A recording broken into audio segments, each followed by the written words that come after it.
Assalamualaikum warahmatullahi wabarakatuh. Perkenalkan, nama saya Anissa Afifah Sijabat dengan NIM 8601722843 Prodi PGSD. Saya adalah mahasiswi Universitas Terbuka UPBJJ UT Medan. Di sini saya akan mempresentasikan modul ajar saya untuk memenuhi tugas 3B.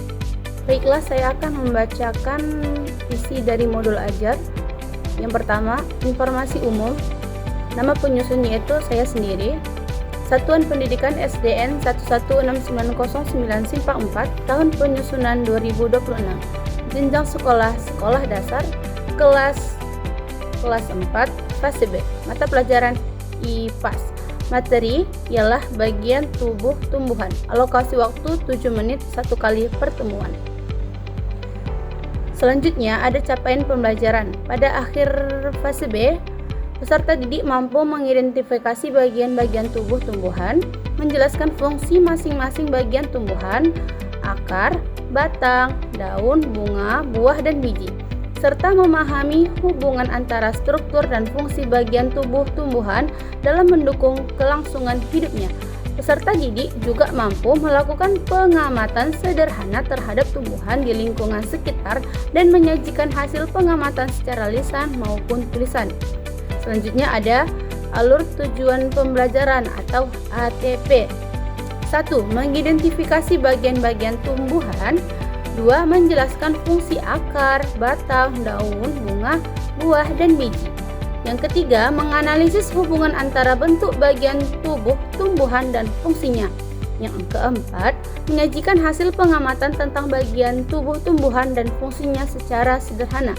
Selanjutnya, ada kompetensi awal, yaitu 1. Peserta didik diharapkan mampu mengetahui mengenai bagian-bagian tubuh tumbuhan. Yang kedua, peserta didik diharapkan mampu mengetahui fungsi akar, batang, dan daun. Selanjutnya ada profil Pancasila, yaitu 1. Beriman, bertakwa kepada Tuhan Yang Maha Esa dan berakhlak mulia, mandiri, bernalar kritis, dan gotong royong. Selanjutnya sarana dan prasarana, ada papan tulis spidol, gunting lakban, infokus atau proyek, laptop, pengeras suara atau speaker, dan jaringan internet. Oke, selanjutnya ada target peserta didik, yaitu siswa reguler. Selanjutnya ada model pembelajaran PBL, yaitu problem based learning. Selanjutnya ada tujuan pembelajaran. Peserta didik dapat mengidentifikasi bagian-bagian tubuh tumbuhan dan mendeskripsikan fungsinya. Kedua, peserta didik dapat mengaitkan pentingnya proses fotosintesis bagi kehidupan makhluk hidup. Dan yang ketiga, peserta didik dapat membuat siklus bagian-bagian tumbuhan. Dan selanjutnya, indikator pembelajaran. Di dalam indikator pembelajaran ada 1. Menjelaskan bagian-bagian dan fungsi akar dan daun. Yang kedua, mengetahui bagian pada akar dan daun. Dan selanjutnya, pemahaman bermakna. 1. Dengan memahami dan mengamati materi bagian tubuh pada tumbuhan, peserta didik mampu menunjukkan bagian akar dan daun. Dan di tahap selanjutnya ada pertanyaan pemantik, yaitu apakah peserta didik mengetahui fungsi dari setiap batang, akar, dan daun? Yang kedua, apakah peserta didik mengetahui bahwa akar dan daun memiliki bagian-bagian yang sangat penting? Dan selanjutnya yaitu langkah-langkah pembelajaran. Guru menyampaikan kebutuhan pembelajaran seperti video dan gambar tentang batang, akar, dan daun, PowerPoint materi batang, akar, dan daun, atau lembar asesmen. Dan selanjutnya ialah materi pembelajaran, yaitu bagian-bagian tumbuhan dan fungsinya, yaitu batang, akar, dan daun.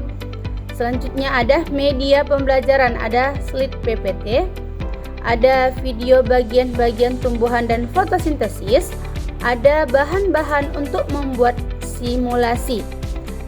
Selanjutnya sumber belajar, yaitu buku IPAS kelas 4, buku guru, internet, sumber belajar lainnya yang relevan.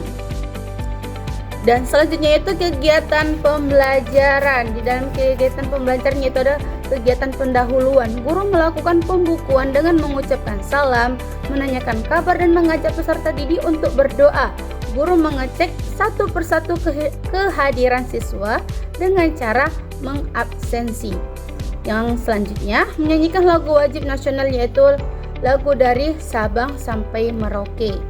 Selanjutnya, apresiasi. Guru melakukan apresiasi dengan menanyakan materi sebelumnya. Dan selanjutnya, motivasi, yaitu guru menyampaikan tujuan pembelajaran dan manfaat mempelajari materi ini. Kegiatan inti, fase 1, orientasi peserta didik pada masalah.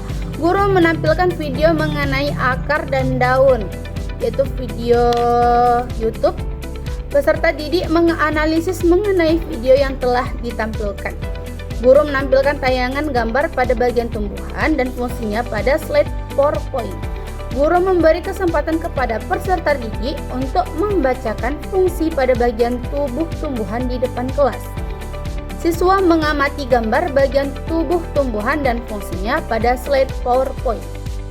Guru menjelaskan hal-hal yang berkaitan tentang bagian tubuh tumbuhan dan fungsinya, yaitu menonton video pembelajaran mengenai bagian-bagian tubuh tumbuhan. Fase kedua yaitu mengorganisasikan peserta didik. 1. Peserta didik dibagi menjadi 5 kelompok yang dengan jumlah anggota per kelompok sebanyak 3 atau sampai 4 anak. Peserta didik memahami petunjuk dan langkah-langkah kerja sesuai dengan LKPD sebagai pedoman dan langkah kerja. Guru menjelaskan tugas yang perlu dilaksanakan dan memastikan siswa memahami tugas yang harus dilaksanakan. Selanjutnya, peserta didik melakukan diskusi. Fase 3 yaitu membimbing penyelidikan individu atau kelompok. Peserta didik secara berkelompok bekerja sama untuk memecahkan masalah yang telah disediakan oleh guru melalui LKPD. Guru selanjutnya memberikan bimbingan peserta didik saat menyelesaikan LKPD. Peserta didik dapat bertanya kepada guru bila menemukan kesulitan. Selanjutnya, hasil temuan mengenai pemecahan masalah yang berkumpul harus sesuai dengan LKPD. Fase keempat, mengembangkan dan menyajikan hasil karya. Kelompok melakukan diskusi untuk memecahkan masalah berdasarkan hasil temuan yang telah dikumpulkan. Kedua, peserta didik secara berkelompok membuat laporan sesuai dengan petunjuk di LKPD. Dan selanjutnya ice breaking, selanjutnya mempresentasikan hasil diskusi tiap-tiap kelompok. Fase 5, menganalisis dan mengevaluasi. Perwakilan masing-masing kelompok melakukan presentasi dari hasil laporan pengamatan yang dilakukan. Selanjutnya, guru membimbing jalannya presentasi dan kelompok lain menanggapi. Selanjutnya, peserta didik bersama dengan gurunya menyimpulkan pelajaran. Kegiatan penutup. Guru melakukan refleksi kepada peserta didik dan selanjutnya guru memberikan tes sumatif kepada peserta didik yang harus dikerjakan secara mandiri di rumah. Selanjutnya, guru menyampaikan materi pelajaran untuk pertemuan berikutnya. Selanjutnya, guru menutup pelajaran bersama dengan peserta didik mengucapkan hamdalah atau alhamdulillah, kemudian mengucapkan salam. Selanjutnya kita masuk ke tahap asesmen atau penilaian pencapaian tujuan pembelajaran. 1. Penilaian sikap spiritual dilakukan dengan menggunakan teknik penilaian observasi dengan instrumen penilaian jurnal sebagai berikut, yaitu ada tanggal, nama peserta didik, catatan perilaku, butir sikap, tindak. Penilaian yang kedua yaitu penilaian sikap sosial dilakukan dengan menggunakan teknik penilaian observasi dengan instrumen penilaian jurnal, yaitu ada tanggal peserta didik, catatan perilaku, yaitu selanjutnya glosarium, yaitu fotosintesis, nutrisi, PBL, yaitu model pembelajaran yang melibatkan keaktifan peserta didik untuk selalu berpikir kritis dan selalu terampil dan menyelesaikan suatu permasalahan. Di sini ada daftar pustaka serta link video, dan selanjutnya yaitu materi ajarnya, yaitu tentang bagian tubuh tumbuhan dan fungsinya, Penjelasannya di sini ada sama seperti anggota tubuh kita, bagian tubuh tumbuhan juga memiliki peran dan fungsinya masing-masing. Ada daun, ada bunga, ada batang, ada buah, ada akar, dan di gambar ini semua dijelaskan apa itu daun, bunga, akar, batang, dan buah. Oke, selanjutnya ada LKPD, yaitu lembar kerja peserta didik. Ada kelompok, nama-nama kelompok, tujuan, membuat gapitu atau gambar pintar tumbuhan, yaitu langkah-langkah pertemuan. Ketua kelompok mengamati gambar bagian tubuh tumbuhan. Setiap kelompok menuliskan bagian tubuh tumbuhan dan fungsinya, dan setiap kelompok mendiskusikan bagian tubuh tumbuhan yang diperoleh. Selanjutnya juga ada di sini gambar LKPD-nya, yaitu lampiran kerja. Apa itu? Di sini ada bagian-bagian yang harus diisi dengan gambar petunjuk, dan di gambar ini diisi apa ini gambar apa, ini apa, dan fungsi-fungsinya. Oke, selanjutnya ada rubik, yaitu dalam rubik ada kategori kurang, cukup, baik, sangat baik, yaitu kemampuan menunjukkan dan menjelaskan bagian tubuh tumbuhan. Selanjutnya yang keempat itu penilaian dilakukan dengan menggunakan kemampuan penulis. Nama peserta didik ada nih, ada nama peserta didik, kemudian kemampuan menunjukkan dan menjelaskan bagian tubuh tumbuhan. Selanjutnya itu pedoman penilaian.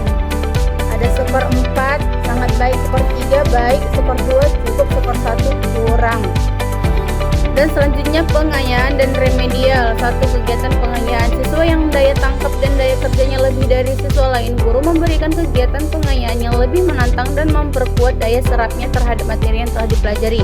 Yang kedua, kegiatan remedial. Siswa yang hasil belajarnya belum mencapai target, guru melakukan pengulangan materi dengan pendekatan yang lebih individual dan memberikan tugas individual tambahan untuk memperbaiki hasil belajar siswa yang bersangkutan. Dan selanjutnya ada penilaian pengetahuan, dilakukan dengan menggunakan teknik penilaian tes lisan dan tulisan, yaitu di sini ada soal dan kunci jawaban, dan setiap butir soal bernilai 10 sehingga jumlah skor sebanyak 50, nilai perolehan nilai 100. Itu saja yang dapat saya sampaikan, kurang dan lebihnya saya mohon maaf. Assalamualaikum warahmatullahi wabarakatuh.